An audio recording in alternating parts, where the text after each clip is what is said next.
Welcome back, mere mortalites, to a meandering session. Meanderings is a chance for us to connect with you, mere mortalites at home. It is a Wednesday. It is bang on 7 p.m. Just about. Looking at my watch, still 6:59, but basically 7 p.m. You got one on this side. You got Karen. And yeah, it's meanderings. We just chat. We just have a chat. We yap.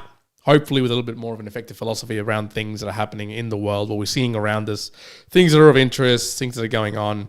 I'm going to get right into it. You put it in the title note. Why is everyone going to Japan? Yeah. So what's your thoughts? Why? Why is everyone going to Japan? Well, I mean, economically speaking, it is good.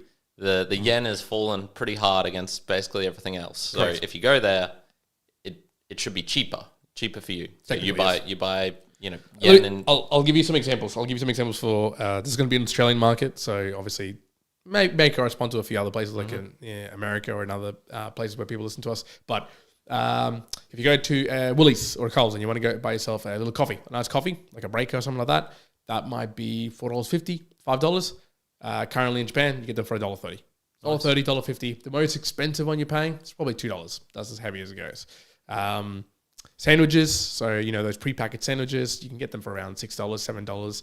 If you get them on discounts, when they're like about to go out of the holiday, which I love to get, $3.50, although they're $6, $7 generally. You're spending $2 to $3 there in most expensive places. If you go to a supermarket, it gets even cheaper. And then alcohol, very, very cheap. You're talking $10 for a $100 bottle that you can find here in Australia. There's like for things like whiskey or gin. Or individual cans of drink, you can get them, quite big cans for, I think it was like $1.80, $1.90. So it's very, I think I did buy a 6-pack of Asahi Dry, and that cost me $14 for a 6-pack. So that's to give you a bit of an idea of what current Japan prices are. However, Disneyland in Tokyo is very, very, very expensive. Yeah, that's bucks a trend. Yeah, for sure. Yeah, so I mean, that's got to have some play in the mind. But for example, my brother's going to Japan in December, and he certainly has not looked at prices of things and the Japanese yen crashing hard against the Aussie dollar or anything like that. So I don't know what it seemed to be. It's kind of funny because I would have thought post-COVID, Japan had a kind of strong reaction to COVID. It seemed they were pretty locked down. They were worrying about it. They didn't want tourists there. There was the controversy over the Olympics being held there. A lot of Japanese people weren't happy about that. So I didn't come from the whole COVID experience. I didn't come out of it going, man, Japan's Going to be the place to go. Even better. Yeah, this is where I want to go and feel safe after COVID or something like that. I didn't particularly get that feeling from there, but I don't know. A lot of people going. Yeah, honestly, to summarize it for me, I would say if you are economically minded, especially like in Australia, I guess, most like really young people might go to a Bali or one of the islands just because it's quite close and it is relatively inexpensive. Yeah. But Japan's like that maybe next step up in terms of costs. However, it's a very different experience. So, maybe it attracts that. It is, I think just flight-wise, it's one of those places that always has good sales and good discounts. I would have to say I'm sure there'd be some level of, Japan helping to fund to get cheaper flights to many places. So probably just easier for people to get there than to go to America or South America or something like that. For sure, but there's so many other countries that you could get to with a 9-hour flight. You go to Mongolia, you go to Thailand, you go to India, would be about a 9-hour flight. It's not that further to go to the Middle East if you wanted to go there, for example, or I mean, I guess when you're getting to the Africa area, that's probably when it's starting to get pretty long. Yeah. So I don't know. I was just thinking, not as many people are going to South Korea, for example. But I will say this inversely. I mean, yes, I would probably say, that's probably likely. Like, not as many people are going to South Korea than Japan. And I kind of view those two as equivalents in my mind. Although I would say I do know quite a handful of people, at least just within like the circle that I see on social media and the like, that I think I've probably seen more people go to South Korea than Japan recently. So on what I've seen, I actually see more people going to South Korea, but I think overall it's probably more like a Japanese trend. But I was going to say, I'm just trying to think, when I went over to the US, when I've been over there, when we went through Greek islands, and even when we went to Japan last time in 2019, just going recently, why is everyone going to Japan? Which again, I'm agreeing. I think there's a lot of people who are going, but I barely saw any tourists when I was there, which kind of like an inverse. Okay. I saw, again, I honestly probably like 100 tourists in total. That's it. Even in Disneyland Tokyo, it was basically just all locals, and by locals I mean you live in Japan. So there might have been a lot of people who maybe lived in Osaka or somewhere else and then were traveling to Tokyo. Yeah. But yeah, I didn't see a lot of travelers there. So maybe it's one of those biases where I've seen a lot of people go in my social media or I've heard from people, but it's actually not the case. Like maybe it is a lower number. So if you've gone to Japan recently, maybe if you're on the chat, if you want to go or you've been before, or feel free to send to a Boostagram as well.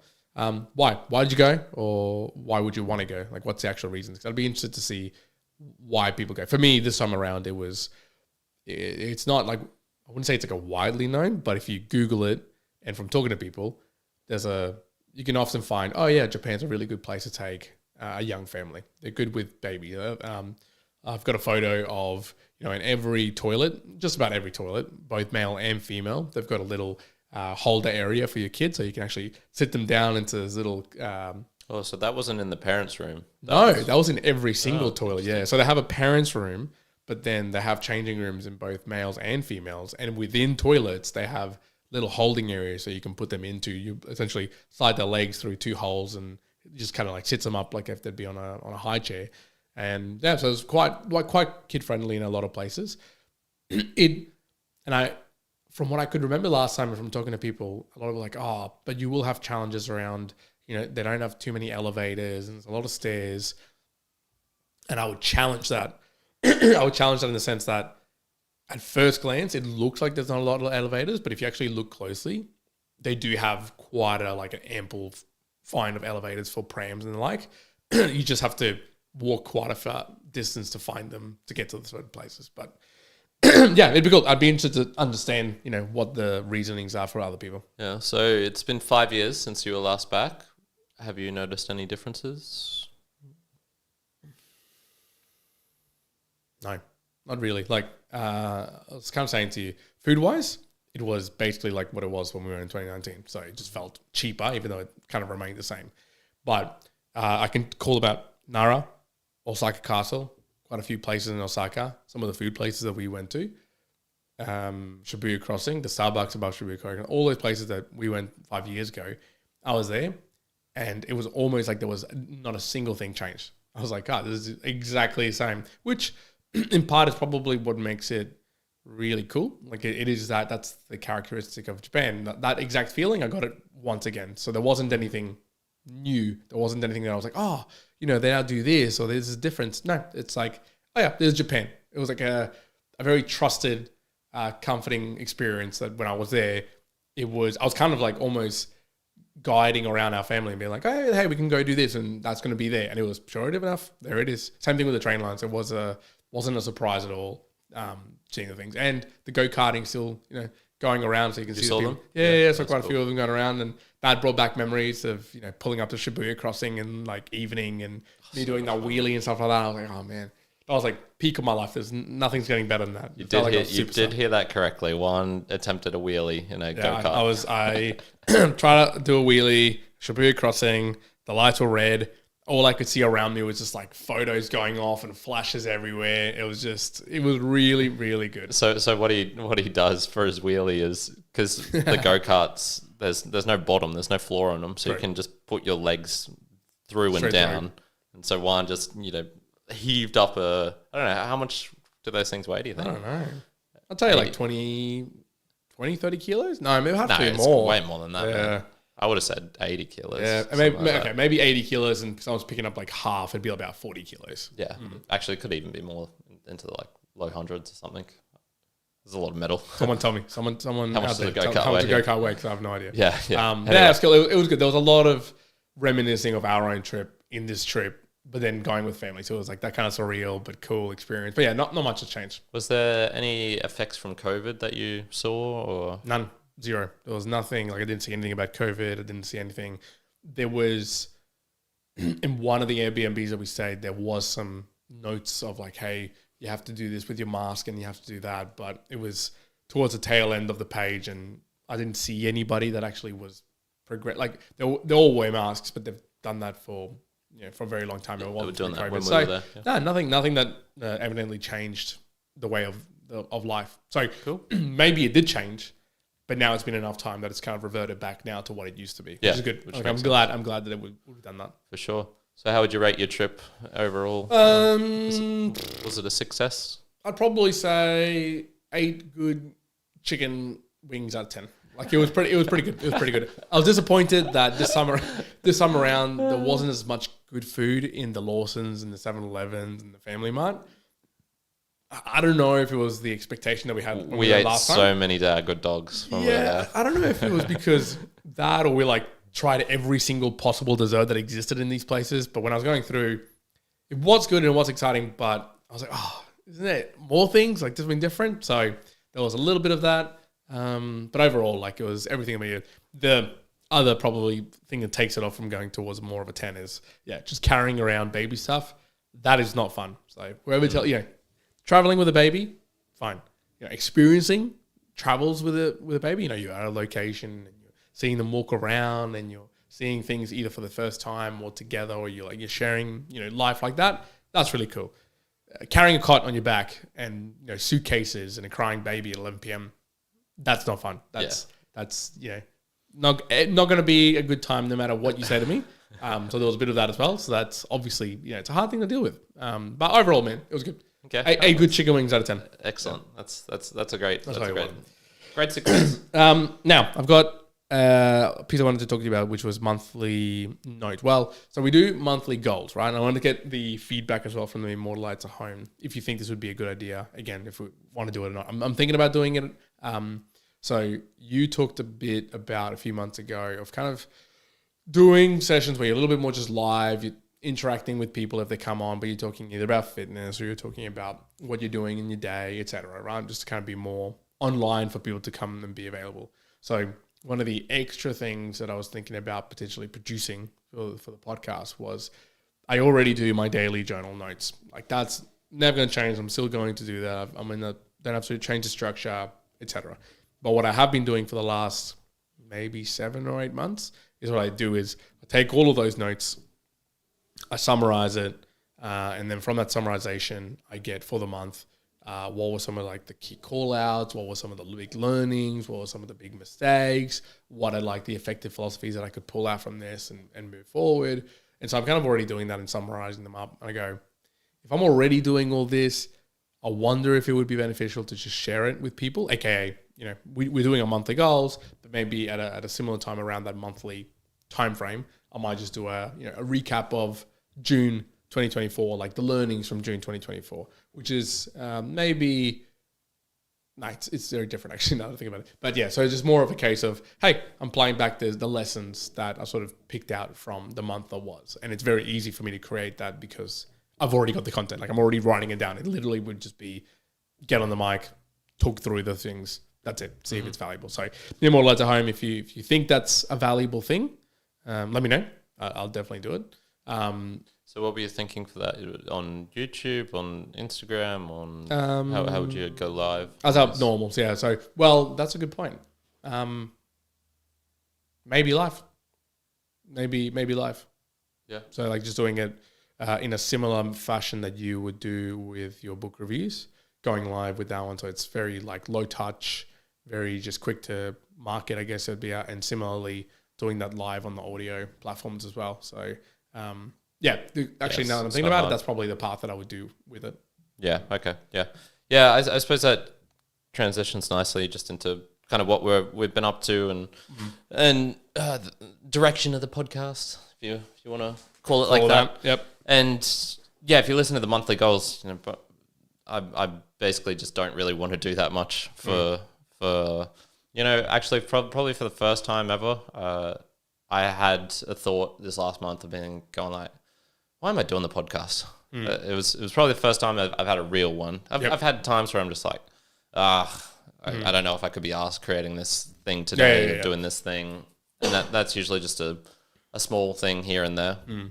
But I suppose this one was just related to larger life things that are happening for me, and just pondering why am I doing this? What do I really want from life? Because it's also I don't know. I used to say I didn't really have plans or things for my life that I wanted to do. When I used to look in the future, it was this kind of just blur. I didn't know. I didn't know what I liked and what I liked, what I didn't like, that sort of thing. Now that I'm 32, I've got a fair grasp on the things that I enjoy doing, things that I don't enjoy doing, and having a look at some of the, I suppose, just in stuff related to, I really would have loved to have, been able to have mum playing with a grandchild or something like that. That's obviously not going to happen. So what other things are there in life that I think I would like to happen, aren't going to happen, or decisions that I'm making that are related to all of this? And yeah, it was kind of just thinking like, oh, okay, I could go really hard in the podcast, or what if I dialed it back a bit? How would I feel if I only did a fortnightly episode instead of a weekly one, and or same thing with the book reviews, or dialed it down? I don't know. I'm going to mull over that stuff for a bit. But I was even thinking like, man, what if I just took a break for a month? How would that feel? How would I enjoy doing that? Would I not? Yeah, I don't know. Yeah, and I think as well, where we sit at the moment with the podcast as well, I think we started off the year there's a lot of energy as well to us. We did a lot of things. There was a lot of interviews that we were going through, which was a good time. And there was always going to be an inevitable, like, okay, well, there's going to be some sort of lull. Here, it's travels, it's life happening. So not much we're going to do to that. And we've done a fair bit. Finally, moving podcast hosts. I'd say just integrating the live more, I don't know, effectively, but this is the best word. Just being able to do it easier, at least for myself, and finding how to do that, how we can do that whilst I'm overseas as well, that sort of stuff. Yeah. Just lots of changes like that. And yeah, I don't know. I think it'll kind of probably just be business as usual for the next 3 months-ish. Yeah. In terms of, it's going to be interrupted. And that's undeniable. I'll be traveling. Juan's got stuff going on in his own life as well. There's probably going to be more times where we have a missed episode like we did last week. Yeah, and look, the reality is for, if you're listening to this at home, it probably doesn't apply for most people. Obviously, we're talking about podcasting, but it applies in other ways for any activity, right? At the moment, if you were to ask me, what am I optimizing for the podcast? When people ask me, or if we're talking about it, it's not to get the most juice out of people and give me the most money, right? I was not going to earn the most money out of it right now. That's not the case. Nor is it I want to be ranked number one, or I want to be known worldwide while I'm doing it. No, not really. I think, ask myself that question. The answer is, I'm optimizing so I can do this in 15 years' time, because that means that in 15 years' time, I've got this little kernel of an idea that I might want to do with my daughter, or I've got this idea that I want to do with the book stuff. But, it's going to take time to mature and to do it. It actually connects with another idea that I've got in terms of family stuff with books and blah, blah, blah, blah, blah. But there's years worth of things that I've got to, prepare and do it meticulously and do it right. The only way that it's going to come to existence is just, I'm optimizing for this to exist for a really long time. Okay. And that might not be the best way to make it so that this podcast is number one or doing whatever. Because what that might mean is like, okay, hey, Karen, we can't do it, next Wednesday for whatever reason, or we need to shift it to Friday, or maybe we don't get the book reviews out every time, or, maybe I did want to do really, really high quality book reviews and do 2 of them, but maybe the time pressures mean I can't do that. And so that's, okay, that'd be fine. But can I maintain whatever I denote as the minimum level of quality of the stuff that I'm producing to get it out there for people to get value? Cool. If I'm doing that, then I'll do it in my own path or in my own time frame. I don't think we've ever shifted our volume of content that we produce by any factor of what we see externally coming into us. Like, I don't think we've ever had someone say like, hey, you guys should be producing more content or do more posts or more videos or more book reviews. Nor have I listened to any, and I've listened to plenty where it's like, a Gary Vee equivalent of, hey, you should be doing as much as possible and then creating from this one big one, 70 small ones and post it everywhere. Like we've done those things, but I'm also not driven to the point of, oh yeah, we have to continue those things. Very, very early days for the podcast, we used to track all the metrics. We used to do metrics on, okay, how many Instagram followers? How many did we gain for like a week beforehand? What about Facebook? What about all these things? Is it going well? Do we need to change something? And look, time and place, we could be doing that again now. But that's optimizing for what? Growth or becoming more highly known or changes so we can, economical basis. Yeah, all those things are good. But yeah, right now, for me, it's making sure that I'm around to be able to do it for a long time. I just have in my head the idea, I want to get to the point where it's a combination of what Chris Fisher does with Jupiter Broadcasting. Yeah, he's got a whole bunch of different shows, but he uses advertising, but I think he could probably switch to full value for value and be able to earn a living from that. Adam Curry obviously is the podfather where I found out about value for value, and he creates a living for himself, his co-host John C. Dvorak, and feeds their families. And so I was going, okay, man, I think I'd love to get to that kind of point where it could be a job in a certain extent. And because we've done so many of those things of kind of grinding away, creating lots of stuff, putting it out, and we've had certain experiences where they have kicked off, or we have gotten what you would think is success, and then I've gone, I didn't really want that. I didn't really enjoy that. Correct. So I'm kind of, I'm still, that idea in my head is shifting, and it might end up just being the podcast is not, I just don't get it to that level, or follow the general rule of it kind of should be easy. If I have to grind away, absolutely grind, creating social posts, doing all of these things to get to that, ground where I think I'd kind of like to get. Maybe I don't want to get there. Maybe I just want those, funnily enough, the easy success or win of starting up a fitness one, and people just really enjoy it, and it blows up kind of quickly in the sense of the 10 years in the making of the overnight success that was 10 years in the making, that sort of thing. One of the things, this is not, I'm looking for ease. I'm optimizing for ease at the moment.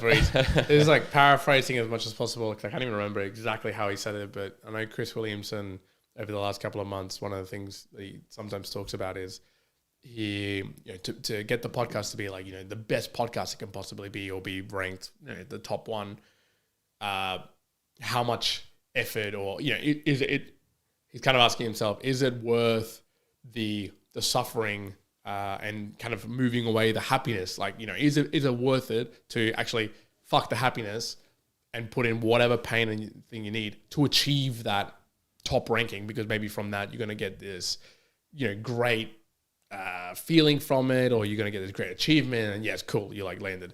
But I mean, even as I'm saying that now, I go, man, that's like full Aaron. Like, no, why would you do that? Like, if you've already got the happiness, why would you go about being like, well, fuck that, I'm just going to go on hard as possible and make it? And maybe if you even make it, I go, well, is it even? I don't know. I'm not sure. I guess I wouldn't, if I was put in that same position like what you're saying now, hey, maybe if we could grind really hard for another year, then by the end of that year, we're going to be really well known, or, insert here successful criteria that you want to apply for it. Okay, it's just not worth it. Like, it's just not worth it over other things I've got going in my life, or even having to put what is needed, the effort, over whatever sustained period of time. I go, no, I'm willing to put in probably a lower amount of effort for trying to still put out value, but as long as I can do that over a really extended period of time, that's where I kind of land on. Yeah, for sure. Sounds good. Some Boostagrams. Some Boostagrams, yes. Any questions at all from folks? I didn't see anyone in the chat asking a question. Okay. But I can quickly look as we speak right now. Let me bring it up. So for those who want to know, so it looks like those go-karts are about 100 kg on quick Google check. There you go. 100 kg. Deadlifting a 100 kg like it's nothing. Easy. I was running on adrenaline. So a Boostagram, for those who don't know, is a message it's a payment that comes to us to help support the show, because we do not have advertisers, we do not have sponsors. Everything we do here is free for you at home, and we just ask if you've gotten some value from this, you return it to us in some shape or form.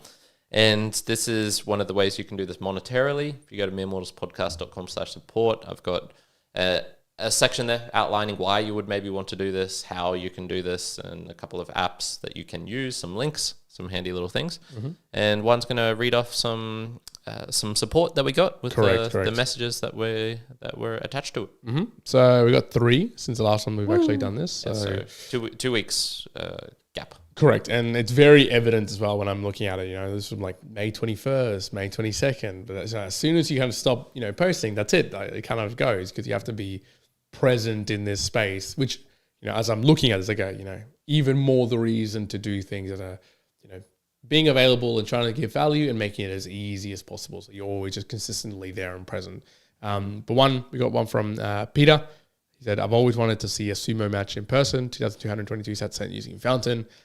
So I didn't get to see one in person, but I was watching one on TV. Okay. And someone who was there at the time, Aldrich was there in Japan at the same time that I was for the family, and he was at the sumo match that I was watching on TV. Okay. And the stuff that he was posting, I was like, it's really cool. So it did seem like it had a lot of good energy, that sumo stadium. So I was like, if I'd really thought about it, maybe that would have been a cool thing to try and to attend while I was there.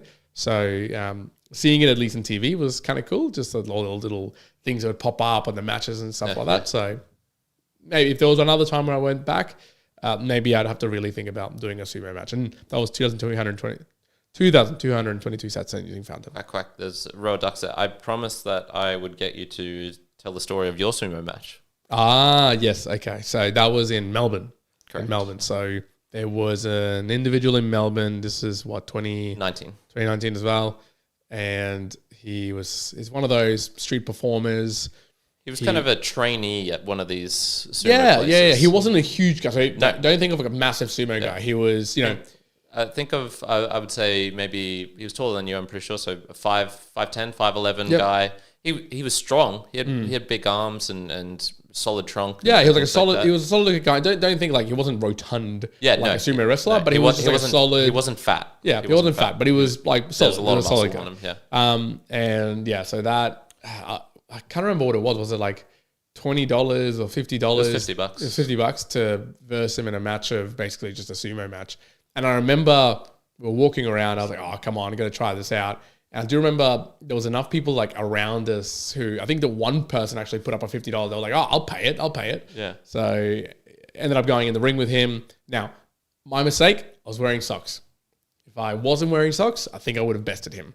Okay. I reckon I would have gotten him. So you were just wearing socks? I was just wearing socks. I took my shoes off, but it was only socks. I was like, that's a rookie mistake. But basically, I versed off this man in a sumo match. I lost for sure.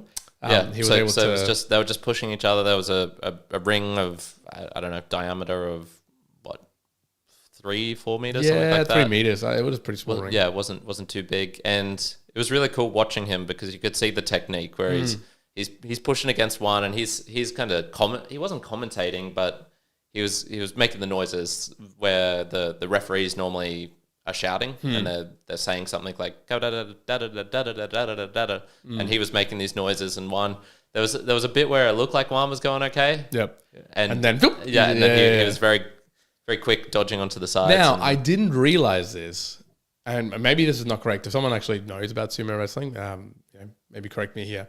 But at least when I was watching the matches, you can pick them up.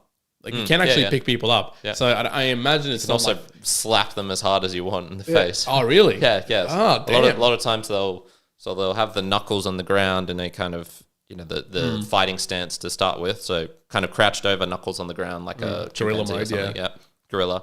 And then one guy initiates it by, I think he's squatting and he has one on the ground, and when he touches both knuckles is when they can go. And so what you'll see sometimes is they'll touch and immediately just slap the dude across the face. Okay. And they'll have the battles where they're they're both kind of upright and pushing against each other and just slapping the shit out of each other. It's crazy. Okay. Yeah. I've not seen that. That's I got to find a video of this. Yeah, go look at some of the Japanese, sumo highlights, and there's some pretty good stuff in there. Okay.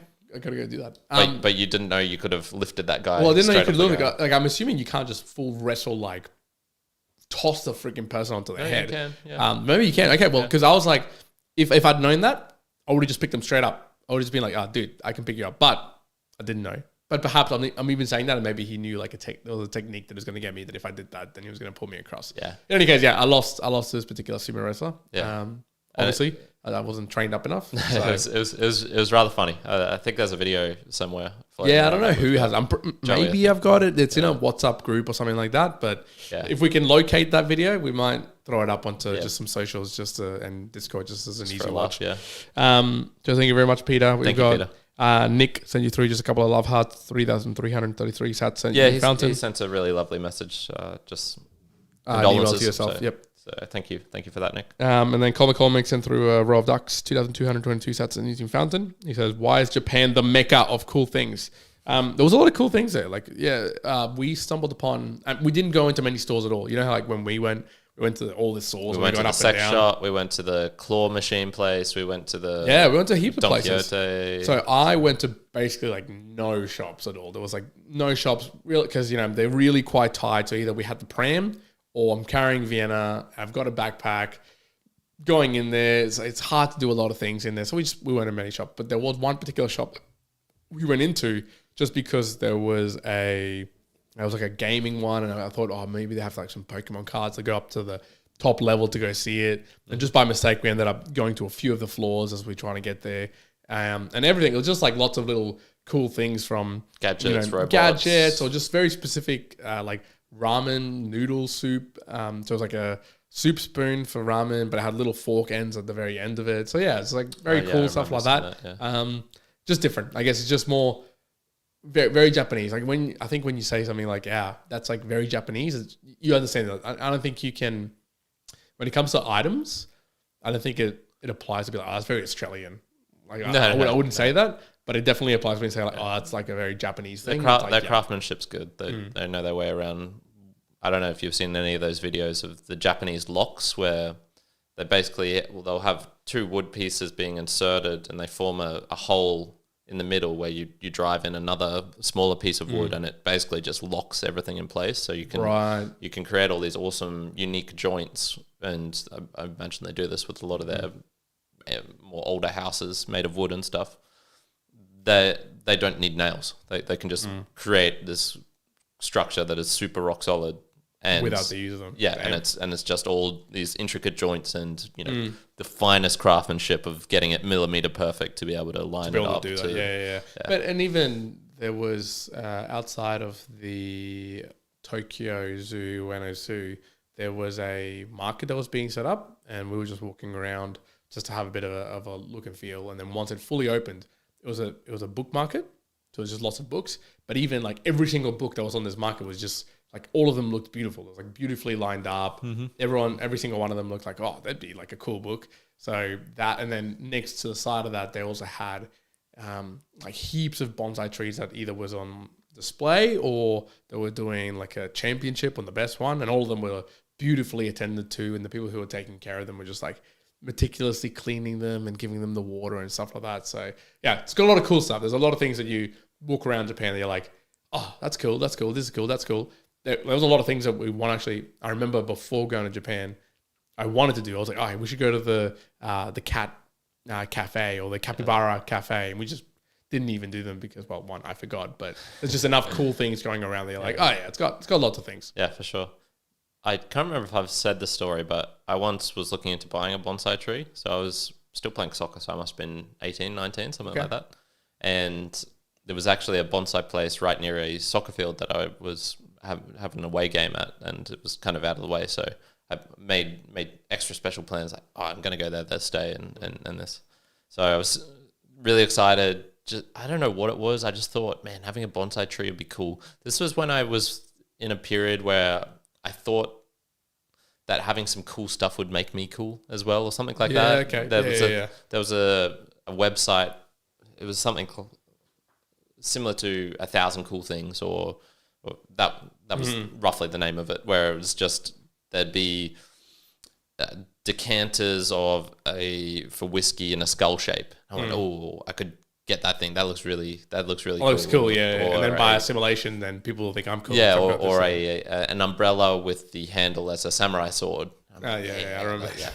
And so bonsai trees were part of this. And I went there, and the ladies, she's really selling it to me. She's like, these trees are so immaculate. Yeah, you have so much time to spend crafting it, doing these things. That sounds terrible. Yeah, and she sold me out of it because I just went, I didn't realize this was effort. I just wanted a thing that looked cool. Yeah. Honestly, I would have no idea of what the maintenance would be for those like mini trees. It's intense. I would imagine it would have to be a lot. Yeah. You're watering. You have to be so careful with the watering. You have to really pay a lot of attention. Yeah. Sounds exactly like what I would kill very, very quickly. Oh yeah. Me too. Petar, Nick, and Cole McCormick. Thank you very much for those boosts coming through as well. Thank you, everyone. Much appreciated. Is there any other notes or pieces? Yeah, just the last one I had in the title was I'm living the life of a dog person. Living the life of a dog person has been quite the experience for me. So you probably heard me before on the podcast say I'm not really an animal person. I got bit by a dog when I was young. Very much. And that we've always had an iffy relationship, me and dogs. My brother got one, a golden retriever puppy, and that was cool because it was a puppy, so you couldn't really harm me or do anything to me. And I got to help raise him for his first 6 months, something like that. Then I was in Brazil for a month and then came back, and I'm staying with my brother. So I'm living in the house with a 8-month-old golden retriever, still puppy, I guess, but he's pretty big. He's 20 Damn, that's huge 20 something kilos now. Wow. And I thought I wouldn't like it. I thought the hair everywhere, that's gross and dirty. That'll put me off. Having a dog lick me in the mornings and getting my hands all dirty because every time I'd touch him. I thought the experience of having to take him out, help him, feed him, all of these sorts of things.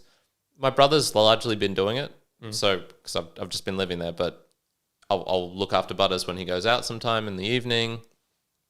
I had taken him for a walk once before, and I didn't really enjoy that, but I didn't have to go where it's a really crowded place like I did.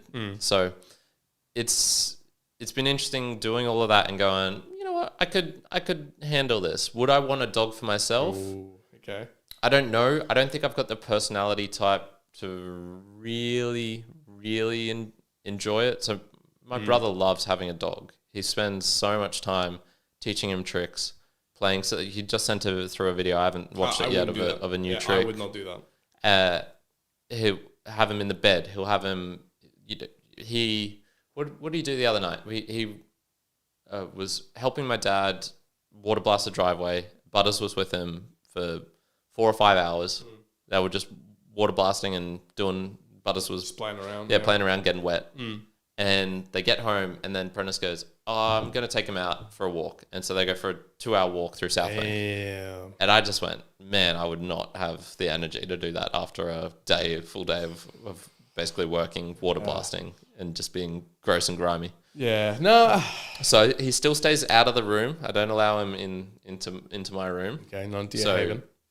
There's a little bit less dog hair in there, but there's still a ton of there's so hair much in the house. And it's just been okay. I haven't. I'm comfortable. Having him lick me now. He bit my head. He bit your head. Yeah. Okay. I crawled into his cage and was just playing around with him. And then for the first time ever, I'm like, I'm gonna let a dog lick my face. I've never let them lick my face. I don't want their jaws anywhere near me in vulnerable, big decision, vulnerable areas.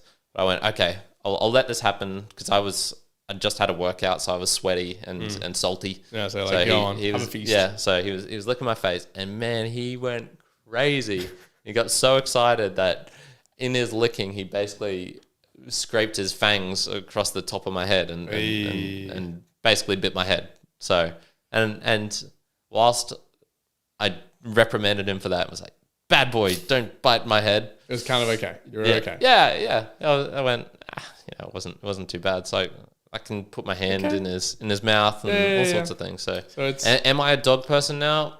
I don't know. I think I think I identify more with cats and their solitary lifestyle. They don't need as much attention. But in saying that, would you get a cat? Maybe. Okay. If I had a daughter or son who really wanted it, or even perhaps a partner who's ideal partner, and they say I want a cat or I want a dog, I'd consider it at the very least. I'd need to make sure I'm not going to do all of the work. If you want this thing, it's got to be a lot of it's got to be your responsibility, but.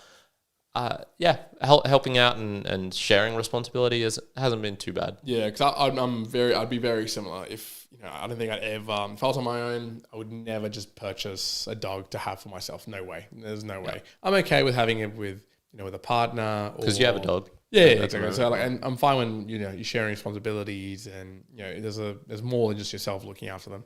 I've just never had the thing where I want to have a dog and I want to teach him tricks. No way. Or as you say, you have a whatever day full of things and it's like, oh yeah, I've actually got to go and do this for another 2 hours. No, that's just not happening. And I think that's just is it selfish? Not really. I think it'd be more a case of I don't have that much of a love for animals in general. Where other people do, they have real love. I've known lots of people who put a lot of their time to go to RSPCA and help out at the RSPCA just because they find a passion and emotion for animals. And I get it, but for me, I'm just don't have that. Are you more of a cat person than a dog person? No way. I'd fucking just fling a cat out. I don't hate cats. I just don't care for cats. We've never had cats in the family. My sister has a cat, but I've never been anything I don't find them attractive in a fun way. I don't find them that they're fun at all to play with. Yeah. I'd be what's the use of a cat in this world? I'm not sure. Dogs, I could see. I'm very much am I a cat person or a dog person? I'm a dog person, absolutely. Okay. But it's not I'm going to get myself a dog if I was on my own. Would I get a dog? No. Yeah. But in amongst a family or something like that, yeah, it's quite nice. Yeah. I'd get a red panda if I was on my own. A red panda. I'd get a red panda. I mean, if you could just get anything, I think an elephant. Nah, it'd be way too. I'm thinking of the flying lion versus flying bloody dolphin experience, but. If I could have anything, honestly, probably an octopus. Yeah. If I could get an octopus, that would be really cool. Just in the sense of it would be really interesting because one, they're super intelligent, but two, just all the dramatic things they could do, change color or shoot ink. Yeah, all this sort of stuff. I'd be this is cool. Yeah. But even if you could though, that's what I would say.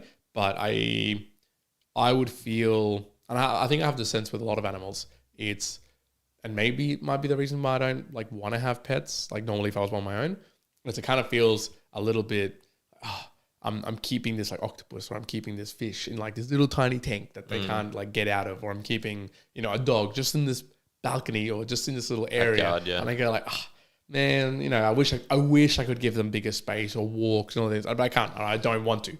So that's why cats are kind of cool. You can just let a cat do its own thing. Okay, a lot of time, maybe. I mean, just come by. You're selling me, your sell pitch for the cat is that part. I guess I wouldn't have considered that. You don't have to do any of that. They'll take care of themselves. Yeah. But no, still dog 100% over cats. So, yeah. Folks at home, are you a dog person or a cat person? Yep. Send it in. We're gonna leave it there. Me and Karen are pretty dead. We're tired. We're hungover. We're tired, hungover. There's been a lot on. Been traveling. Yeah.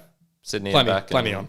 Within 24 hours. Exactly. So. Which, look, interesting. I was going to earlier point around the podcast and, what we're doing it for and stuff like that. The only reason we were down there to, partake in, the launch of a Bitcoin ETF here in Australia was because of the podcast. There is no other, there's no other things that would have propagated, because the individual that we saw him, we've seen him, but we wouldn't have really been connected unless we push it through the podcast path. So, in any case, me and Mortalites, you can support us obviously in many different ways. Time, talent, treasure. Time, obviously, you're listening in for the people who are listening in live. Share this podcast and stuff that we're doing with other people. Obviously, helps out in that front. Talent, we've asked a couple of questions. I was asking a little bit earlier around the monthly summaries and the learnings and the effective philosophies around that. Would you find that interesting? Let me know. Do you have a better ideas to do it? Let me know. Obviously, that helps out. And Treasure, we read out those Boostagrams from Petar, Nick, and Cole McCormick. It's a way that you can support us. You're sending through essentially a payment with a message attached that we can read out. Obviously, it supports us. You can also be streaming through some Satoshis on all the good podcasting apps out there. Really appreciate that as well. Yeah. So all of those come through. We do see them come through, and it's what helps us to continue the podcast. And we're looking to do that, obviously, for in the long term. So what you can support is very much appreciated. For sure. So, meremodelspodcast.com/support. Correct. If you want to learn more about that. Correct. For now, Mere Mortal Lives, we're going to leave it there. Thank you very much for tuning in wherever you are in the world. Mere Mortal Lives 1 out. Kyron out. Come bye. Prost.